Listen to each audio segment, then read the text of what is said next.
Dragi prijatelji, večeras ću na vaš zahtev obraditi slučaj ubistva Nermine Krajine, koji se nedavno dogodio u Sarajevu. A ko je zapravo bila Nermina Krajina? Da budem iskren, mi o ovoj ženi ne znamo puno. Štampa je pisala dosta šturo, ja sam pokušao da kontaktiram neke moje prijatelje iz Sarajeva, da mi daju neke preciznije podatke o ovoj nesrećnoj ženi, međutim sve ono što sam dobio je veoma šturo. I sve te informacije se ne razlikuju mnogo od onoga što piše štampa. I šta nam govori zapravo jedna ovakva situacija? To nam govori da Nerminu Krajinu zapravo nije puno ljudi poznavalo.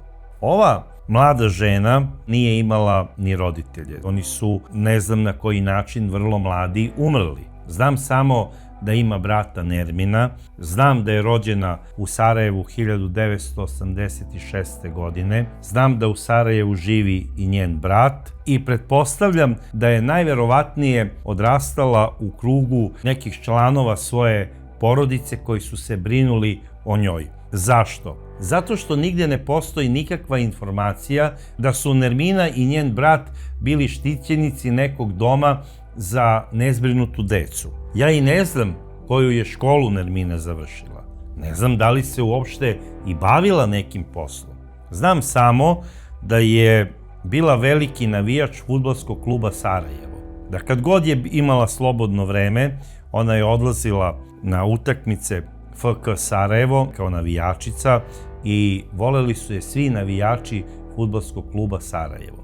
Ona se često slikala sa zastavama ovog fudbalskog kluba, nosila je često dresove ovog istog kluba i ona je sebe smatrala pravom Sarajkom. Sve je to lepo, međutim, ova devojka je morala da ima neko zanimanje. Da li je ona negdje radila u nekom kafeu, da li je radila u nekom restoranu kao kuvarica, da li je radila u nekoj fabrici čokolade, ja stvarno ne znam. Novinari su o ovom događaju koji se zapravo spominje u vezi imena Nermine Krajine, napisali malte ne kao one predratne crne hronike, desio se slučaj u tom i tom mestu na taj i taj način.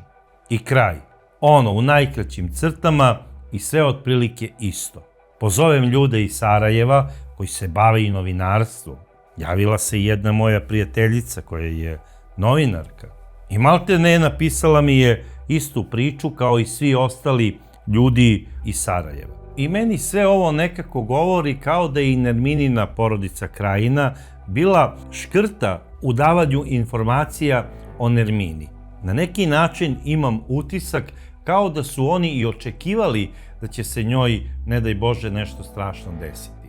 Jer da nisu, kada se ovo desilo, oni bi na sva usta govorili o svojoj Nermini sve najbolje i pričali bi to je nešto što nas je šokiralo, mi nismo to očekivali, kako je moguće da se ovako nešto desi, naš zet je bio izuzetno dobar čovek i svašta nešto bi tu isplivalo iz tog vrtloga dešavanja. I mogle bi da se sastave nekakve crtice nečijeg života. Nisam zadovoljan načinom izveštavanja kompletne štampe, a i javnosti o ovom događaju. Ovo je jedan strašan slučaj i primjer femicida koji se desio. Jer mislim da je ova mlada i prelepa žena zaslužila da se javnost odnosi prema njoj drugačije. Jer ubistvo nije privatna stvar. Onog trenutka kada vi ubijete svoju ženu i izvršite femicid, sve tajne moraju izaći u javnost. Nema tu više privatnosti i čuvanja prljavog veša. Tako je svuda u svetu i tako mora biti i kod nas, da bismo izvukli neku pouku. Znači, ako kopiramo svet u svemu, moramo ga kopirati i u tome. I mogu sada da se neki ljute, ti si spomenuo brata, ti si spomenuo fudbalski klub za koji navija. Može da se buni fudbalski klub, zato što sam rekao da je navijala za fudbalski klub Sarajevo. Neka se bune na kraju krajeva. Ubistvo je nešto najgore. Ubijena je na kraju krajeva i njihova navijačica. žena koja je volela fudbalski klub Sarajevo najviše na svetu.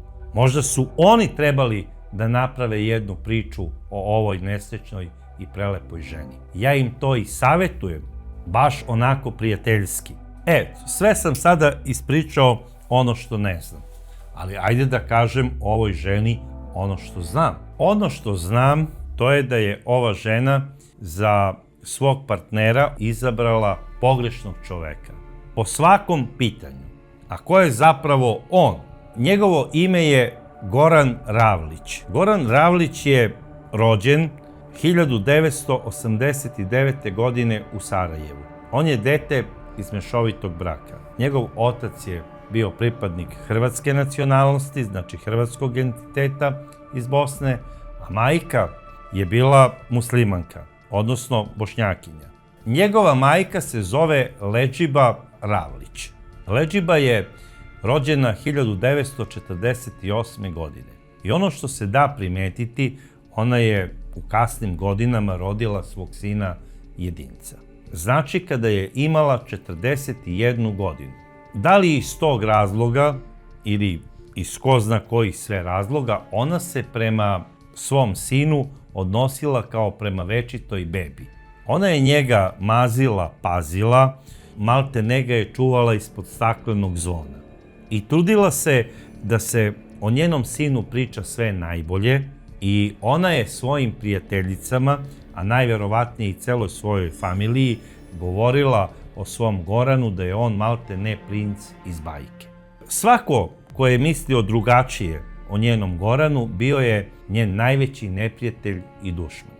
I sada ja opet iz onoga što znam idem korak nazad ka neznanju i kažem da ne znam iz kog se razloga Ledžiba razvela od svog supruga, ali isto što znam to je da je Goran imao dvojno državljanstvo, po majci državljanstvo Bosne i Hercegovine i po mestu rođenja, znači Sarajevo, a po ocu je imao državljanstvo i Republike Hrvatske. I imao je i njihov pasoš. Goran se i lečio u Republici Hrvatskoj kad god je imao nekih problema. A ovaj čovjek je imao najviše psihičkih problema. Zapravo njegov najveći problem je bio u njegovom mozgu. Po nekakvim pisanjima, ovaj čovjek je bolovao od urođene šizofrenije. I to je njegova majka morala da zna. Da li je Goran nasledio tu šizofreniju od svoga oca ili od oca svoje majke, ja to baš i ne znam, ali ono što sam siguran da je to bolest koja ne može da se prikrije i da se ne zna da neko boluje u porodici od šizofrenije, a pogotovo ako sam otac ili majka. Tako da njegova mama Ledžiba, ona je čitavog, znači malte ne od rođenja, ona je znala da gaji i jednog šizofrenika. Jer pazite, najopasnija bolest je ona koja se krije. I bolest ne treba da se krije. To je opasno ne samo za tu osobu, nego i za njenu okolinu. I pretpostavljam da taj zavet omerte o bolesti je upravo glavni razlog zašto je ovaj mladić lečen u Zagrebu, a ne u Sarajevu. Ne verujem da je tamo zdravstveni sistem toliko napredan da može da izleči nekog pacijenta bolje nego što bi to uradili takođe veoma stručni lekari iz Sarajeva. Nego se radi o tome, to se dešava tamo u Zagrebu, neće se saznati ovamo kod nas u Sarajevu. I Ledžiba je bila ubeđena da je njen sinčić na pravom mestu, odnosno u psihijatriji u Zagrebu, i ovaj je na neuropsihijatrijskim klinikama u Hrvatskoj bio nekoliko puta. U jednom periodu je bio pune 4 godine. Najverovatnije je Ledžiba govorila svojim prijateljicama, rođacima i svima koji su znali Gorana da je Goran tamo na nekim studijima, da studira recimo medicinu ili ko zna koju nauku i da nema vremena da dolazi za Sarajevo, a ovaj mladić je znači bio pune 4 godine na psihijatriji. I sama činjenica da neko provede pune 4 godine u duševnoj bolnici govori da njegova situacija ni najmanje nije bezazlena.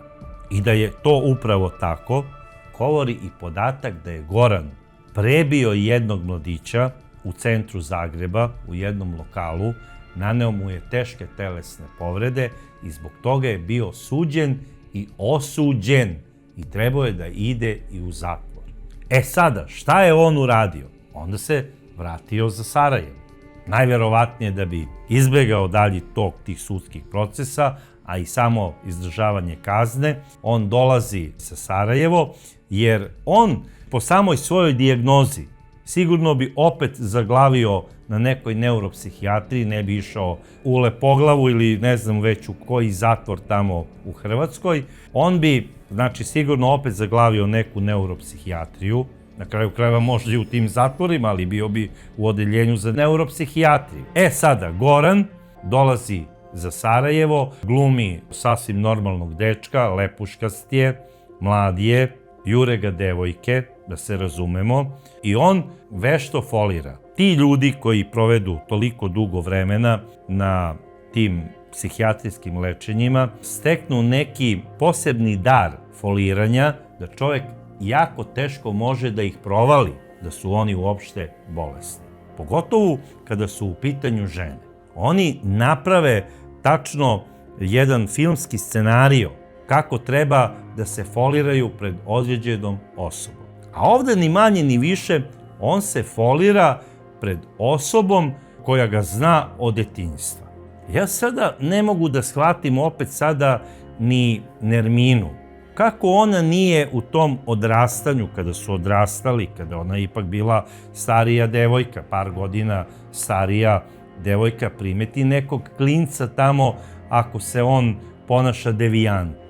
Pre nego što je on otišao na taj duži boravak za Zagreb, imali su par nekih zabavljanja. Ništa to nije bilo ozbiljno, ali oni su onako šetali, izlazili zajedno i znali su se.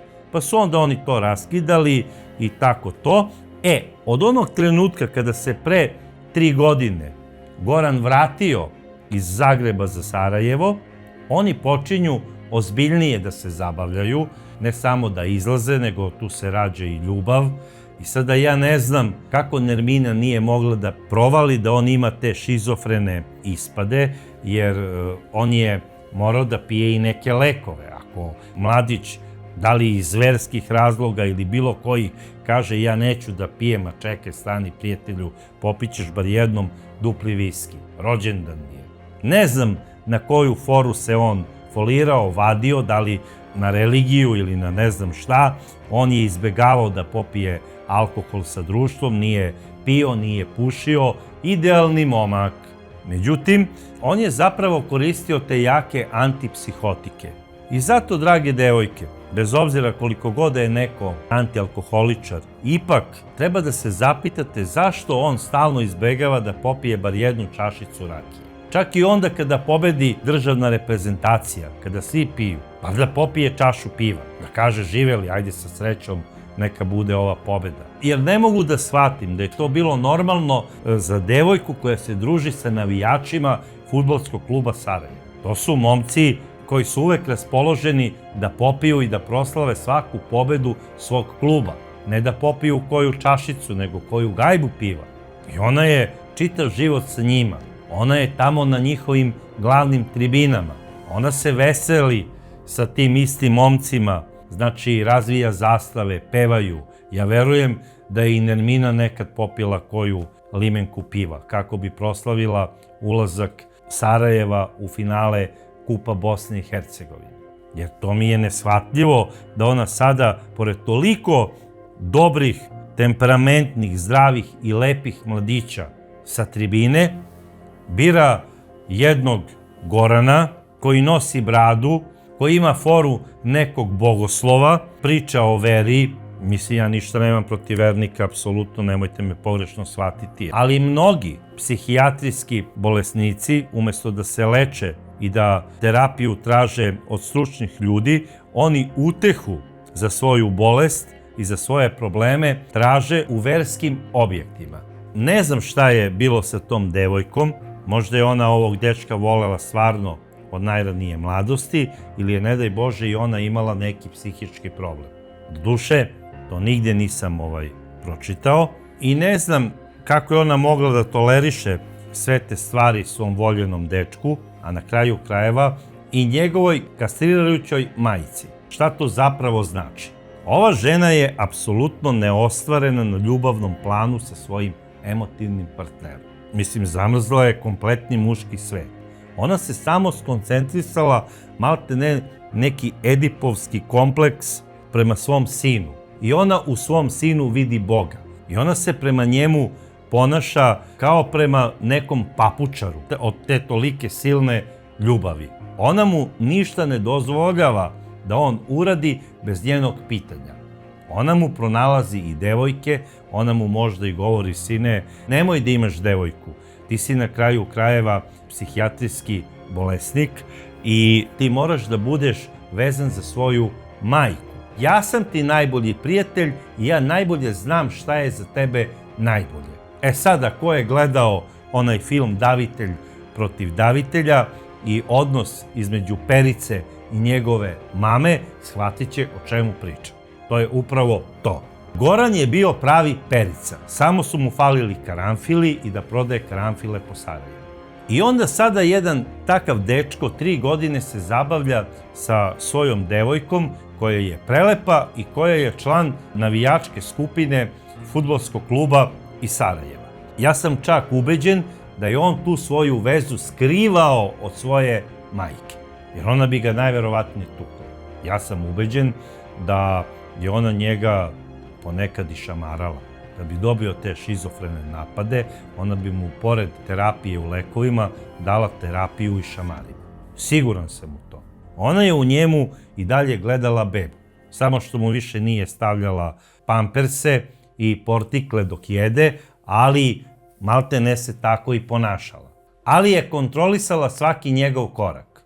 I sada kada je on negde oko Nove godine 2024. saopštio svojoj mami da planira da se oženi, ja verujem da je ona doživjela nervni slom. Međutim, ko zna šta je on napričao, eto, našao sam ženu svog života, ja je volim, ne znam kako ju on u stvari predstavio, možda je leđiba izviđenja i znala nesrećnu Nerminu, to sada i nisam siguran, pošto su odrastali u istom kraju, ali bilo kako bilo, posle Nove godine Nermina se seli u njihov stan i oni počinju da žive na Novom Sarajevu u naselju Pofalić.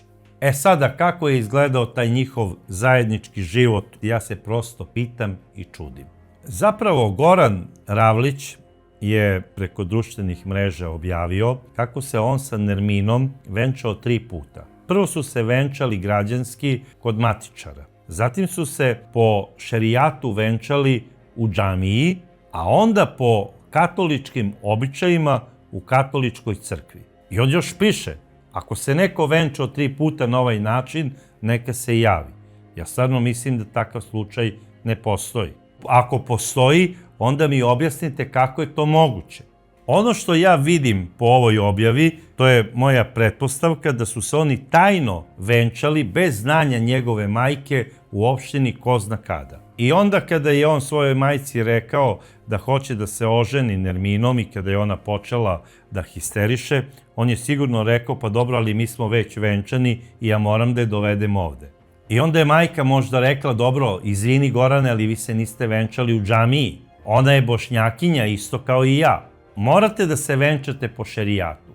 I sigurno je Goran to rekao Nermini i moguće da su se venčali po šerijatu, ali kako su posle obavili venčanje i u katoličkoj katedrali, ja stvarno ne znam. I zašto bi to i uradili? Meni je to sve stvarno suludo. Ili si musliman, ili si katolik. I kada su se venčali po šerijatu, pretpostavljam da je ona prihvatila Nerminu u njihov stan i ona je počela da živi, nažalost, u tom stanu pakla. Njena zla svekrva i njen ludi muž njoj su oduzeli prvo mobilni telefon. Ona se mesecima nikome nije javljala. Oni su je držali u kućnom pritvoru. Oni su je vezali. Stavili su joj i selotep traku preko usta, da ne bi mogla da zapomaže i da plače. Oni su je mesecima tukli. I gle vrhunca ludila. Sin ludak i majka zajedno seksualno zlostavljaju svoju snaju, odnosno suprugu. Zamislite taj horor. Po pisanju štampe, majka uzima oklagiju i stavlja u njen vaginalni otvor, a ludi sin uzima isto neki oštri predmet, ali velikih dimenzija, i stavlja u njen analni otvor. Možete da zamislite taj satanizam. Ja sam prosto ubeđen da je psihijatrijski slučaj i njegova majka leđiba. Nikome ne može uveriti u suprotno. Samo ponašanje majke da siluje pred sinom svoju snaju govori o tome da je ona dominantna u svakom odnosu nad svojim sinom, pa i u seksualnom. Možda je ona zbog toga i najurila prvog muža, odnosno muža. Možda je njen suprug saznao da ova žena ima ludačke sklonosti. I neka mi neki stručnjak objasni, ako to nije tako, zašto je ona kao majka sa svojim bolesnim sinom, koji je bolestan u mozgu, silovala mesecima svoju snaju. Po nekim pisanjima štampe, to orgijanje je trajalo 3 meseca. Tukli su je, znači da ova jadna žena nije znala šta je snašta. Ona je zapravo postala nevesta đavola. I sve je to trajalo do 26.6. kada je pozvao svog brata Odajđe, izvesnog Latifa, i rekao je: brate, idemo da posetimo mog šuraka, zapravo Nermininog brata. I otišli su tamo da popiju kafu. I to je bilo u 23 sata, nikakvo vreme za posetu. Drugo, to je bila njihova prva poseta ovom čoveku. On se zapitao: dobro, gde mi je sestra? Od kada su se, znači, uzeli, nikada ga nisu obišli, niti pozvali. I sada odjedare dolaze na kafu. I sve vreme Goran priča kako najviše na svetu voli svoju Nerminu, kako na društvenim mrežama objavljuje te njihove slike i objave koje su pune ljubavi i koje će nekada služiti kao uzor njihovoj deci kako treba da se vole muž i žena. Možete da zamislite njegova suluda, monstruozna zamisao šta je osmislila. Da preko svog šuraka, odnosno brata od Nermine, napravi sebi alibi. A te večeri nesrećna Nermina najverovatnije se preselila u raj. A šta se zapravo desilo tog dana 26. juna ove godine? Goran i njegova majka su do neprepoznatljivosti izmasakrirali nesrećnu Nerminu. A onda su je tako izmasakriranu odneli i stavili na jedan najlon koji je bio pre toga položen u kadi, u kupatilu. I tu su je držali nekoliko dana. A za sve to vreme njegov brat Latif zna šta se desilo, idu zajedno sa Goranom po supermarketima, kupuju one osveživače koje prskaju i po hodniku zgrade solitera gde žive, znači ceo 7. sprat su isprskali, svoj stan su napunili onim osveživačima, kako se ne bi osjećao miris tela koje truli i krvi, naravno. E sada, da sinčić ne bi udisao sve te mirise koji su danima se širili po stanu, a verujem i po celom 7. spratu solitera gde su živeli, on se seli u njihov drugi stan koji su imali u drugom delu Sarajeva, koji je mnogo manji, ali nema leša, nema smrada, i on sada živi tamo, svakog dana se čuje sa mamom i zove majku i non stop plače preko telefona. Ona ode, da mu terapiju, on popije terapiju, ali i dalje se ne smiruje. Plače, plače, plače i ko zna dokle bi trajalo to plakanje, jer sada je njegova majka leđiba preuzela odgovornost da sa Latifom sklone Nerminino telo i da ga negde bace kako budu odlučili. I šta se dešava? Sada, pošto non stop Goran preko telefona svojoj mami Ledžibi govori kako će da se ubije jer ne može više da živi sa teškim teretom krivice koju ima na svojoj duši zato što je ubio svoju suprugu. Majka Ledžiba se najviše plaši za svog sina. I zamislite, zove dežurnu policijsku stanicu 1.